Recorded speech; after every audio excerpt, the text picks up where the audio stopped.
quand la tristesse arrive, je sais tu es là, toujours près de moi. Bon mercredi, bienvenue à votre émission La Victoire de l'amour. J'espère que vous allez bien. Aujourd'hui, je vais prendre le temps de saluer d'une façon particulière parce que vous êtes nombreux à nous écouter en Belgique. Alors, je vous salue aujourd'hui grâce à cette belle technologie. Des milliers de kilomètres nous séparent, mais on est rassemblés grâce à Jésus. Et on rejoint immédiatement notre ami, le bon docteur Gaétan Brouillard.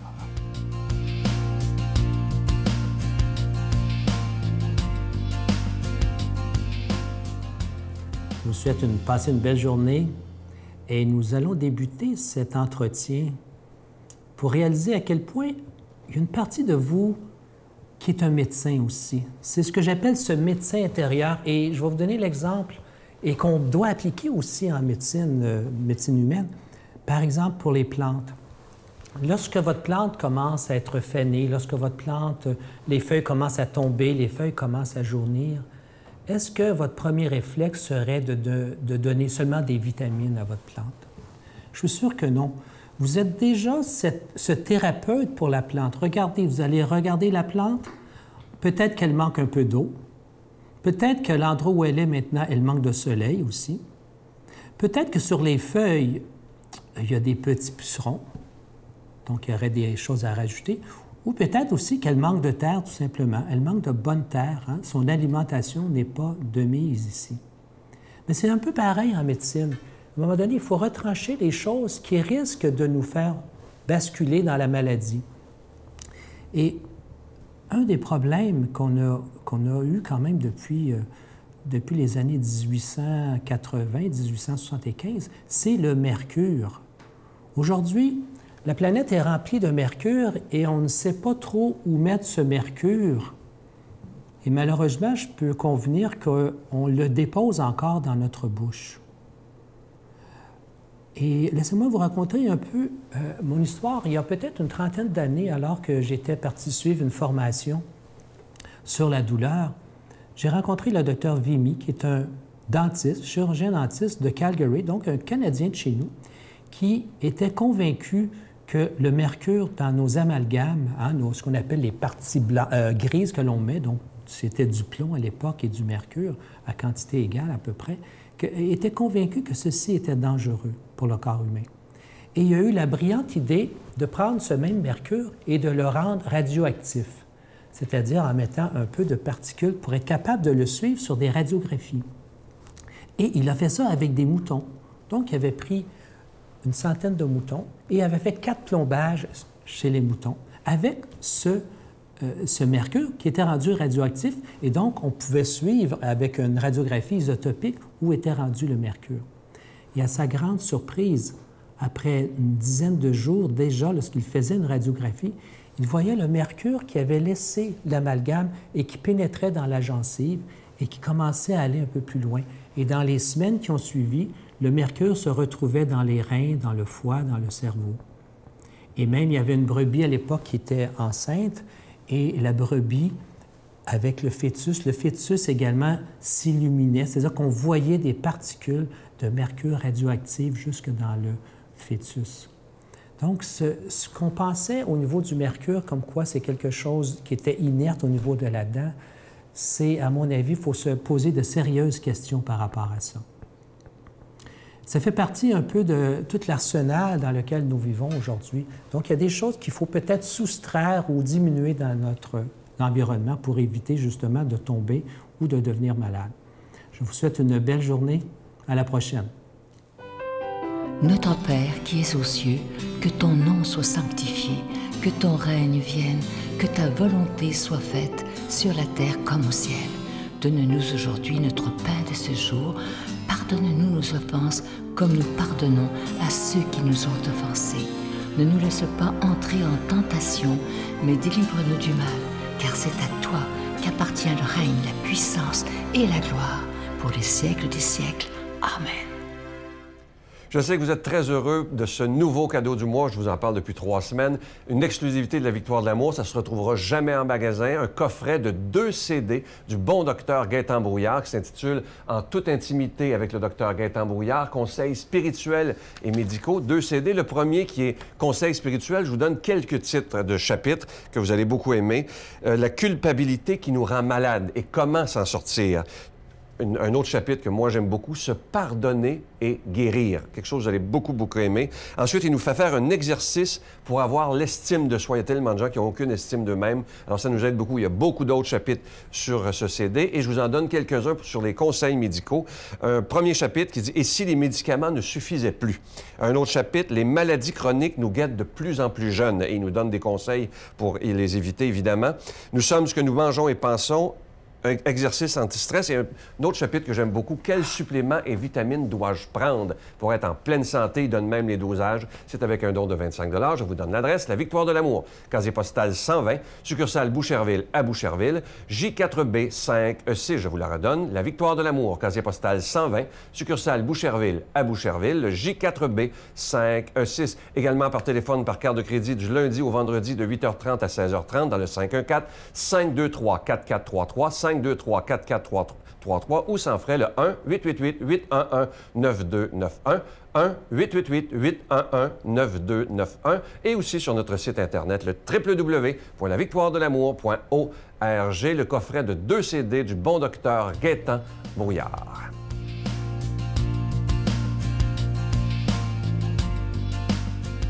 Mon Dieu, donnez-moi la sérénité d'accepter les choses que je ne peux changer, le courage de changer les choses que je peux et la sagesse d'en connaître la différence. Amen. Aujourd'hui, la parole de Dieu est proclamée par quelqu'un qu'on apprécie beaucoup. J'aime l'appeler le prêtre au cœur de tendresse. Imaginez, il a été aumônier de la prison de Bordeaux pendant plus de 38 ans. C'est un homme qui a tout vu, qui a tout entendu. Et lui aussi, il est un être de pardon, de miséricorde, de compassion. On le rejoint immédiatement, le Père Jean.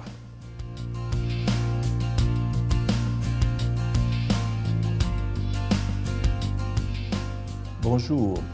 Aujourd'hui, c'est la fête de Saint Vincent de Paul, un homme qui a été, je dirais, un homme extraordinaire pour les pauvres. Et l'Évangile nous est donné par Saint Luc. Jésus convoqua les 12 et leur donna pouvoir et autorité pour dominer tous les esprits mauvais et guérir les maladies. Et les envoya proclamer le règne de Dieu et faire des guérisons. Il leur dit: n'emportez rien pour la route, ni bâton, ni sac, ni pain, ni argent. N'ayez pas chacun une tunique de rechange. Si vous trouvez l'hospitalité dans une maison, restez-y. C'est là que vous y repartirez. Et si les gens refusent de vous accueillir, sortez de la ville en secouant la poussière de vos pieds. Ce sera pour eux un témoignage. Ils partirent et ils allaient de village en village, annonçant la bonne nouvelle et faisant partout des guérisons. Acclamons la parole de Dieu. Jésus envoie en mission les 12 disciples, les 12 apôtres. Il leur donne un pouvoir sur les esprits mauvais. Il leur demande aussi de faire des guérisons, mais il veut qu'ils témoignent par le détachement. Il dit « n'emportez rien pour la route ». Et il parle aussi de l'hospitalité. Si dans une maison on vous accueille, restez-y. Et si on ne vous accueille pas, bien repartez. Remarquez, Jésus n'impose pas son message. Il ne s'impose pas lui-même non plus. Le message de Jésus est un message de liberté. C'est pour ça qu'il dit, faites pas de chiasse, s'ils ne veulent pas vous écouter, repartez tout simplement. Il nous parle de l'hospitalité, Jésus. Si on vous donne l'hospitalité, acceptez-la. Et voilà que pour nous, aujourd'hui, l'hospitalité. L'hospitalité peut être l'accueil de l'autre, bien sûr, dans notre maison, mais l'accueil de l'autre, de nos amis, de nos parents ou de personnes qui ont besoin d'être écoutées, d'être supportées, d'être aidées. Mais pas simplement d'être écouté avec notre tête, d'être écouté avec notre cœur. C'est ça qui est important. Mais l'hospitalité aussi, ça peut être que c'est nous qui avons besoin d'hospitalité. Nous avons besoin que l'autre nous accueille dans ce que nous sommes et qu'il nous écoute aussi avec notre cœur, avec son cœur. C'est ça qui est important. C'est ça qu'on appelle la compassion. Les uns envers les autres, avoir de la compassion. Écouter avec son cœur pour que l'autre se sente vraiment compris. Dans l'Apocalypse, Jésus nous demande aussi de l'accueillir. Il est dit, « Je me tiens à la porte et je frappe. Si quelqu'un entend ma voix et qu'il m'ouvre, j'entrerai chez lui, je prendrai mon repas avec lui, lui avec moi. » Vous savez, dans le temps de Jésus, un repas qui était pris entre des personnes, c'était signe d'une grande amitié. C'est pourquoi on a reproché à Jésus de manger sur les places publiques avec des personnes qui avaient mauvaise réputation, des publicains, des personnes de mauvaise vie. Et à ce moment-là, il était critiqué à un point tel qu'on lui a dit qu'il était un glouton puis un ivrogne. Alors, sa réputation à Jésus, il s'en foutait pas mal. Lui, c'était les personnes qui étaient importantes. Et quand Jésus nous dit « Je me tiens à la porte et je frappe », il veut vivre une intimité avec chacun et chacune de nous. Et cette intimité-là, il nous dit qu'il veut vivre un repas avec lui, dans un cœur à cœur. C'est un repas spirituel. D'ailleurs, le repas qu'on peut prendre avec Jésus, c'est celui qui nous donne son corps et son sang dans l'Eucharistie. Alors, c'est ça, ce repas-là qu'il veut vivre. L'intimité avec lui, dans un cœur à cœur. Et si on l'écoute, eh bien, on va l'accueillir. Mais il est toujours là en chacun et chacune de nous. Mais si on ne l'écoute pas, bien, on ne prend pas conscience qu'il est présent en nous et il ne se passe rien entre nous. Il veut être accueilli, Jésus, qu'on lui donne l'hospitalité de nos âmes dans notre corps. C'est ça qui est important. Jésus demande aussi à ses apôtres d'inviter les gens à la conversion. Ça, les apôtres invitent les gens à la conversion. Convertissez-vous. Croyez à la bonne nouvelle. C'est exactement ce qu'il nous demande à nous, une conversion qui n'est pas l'affaire d'une seule journée, mais qui est l'affaire de toute une vie, et la conversion s'opère par l'Esprit Saint. Nous, on s'ouvre à l'accueil de l'Esprit, on prend l'Esprit du Christ dans l'Esprit Saint, et c'est ça la conversion. Et je pense qu'il arrive des fois que des personnes vont dire « Je me suis converti à telle date ». Et là, ils deviennent des fois intransigeants vis-à-vis des autres, qui ne pensent pas comme eux. J'ai un ami qui me dit, on devrait se convertir de notre conversion pour arriver à pouvoir être plus accueillant pour les autres.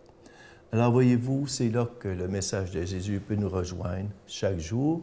Au nom du Père, du Fils et du Saint-Esprit. Amen. Je vous salue Marie, pleine de grâce. Le Seigneur est avec vous. Vous êtes bénie entre toutes les femmes, et Jésus, le fruit de vos entrailles, est béni. Sainte Marie, Mère de Dieu, priez pour nous pauvres pécheurs, maintenant et à l'heure de notre mort. Amen. Le 1er décembre prochain, le centre Vidéotron deviendra cathédrale.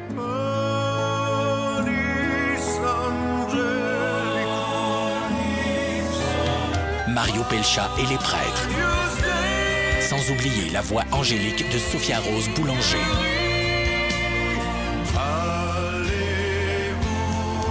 Le 1er décembre prochain au Centre Vidéotron. Billets en vente maintenant sur gestev.com ou ticketmaster.ca.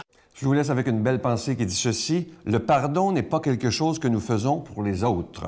Nous le faisons pour nous-mêmes afin d'aller mieux et de pouvoir aller de l'avant. C'est magique, le pardon, je vous le dis. Je vous en parle depuis 22 ans. Ça peut tellement nous libérer. Je vais vous souhaiter une magnifique journée.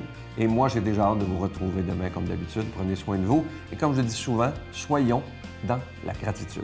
Et puis, je me suis laissé rentrer dans un tourbillon qui m'a fait que je sortais de plus en plus. J'ai commencé à consommer de la drogue, à boire et à rentrer dans une grande dépression.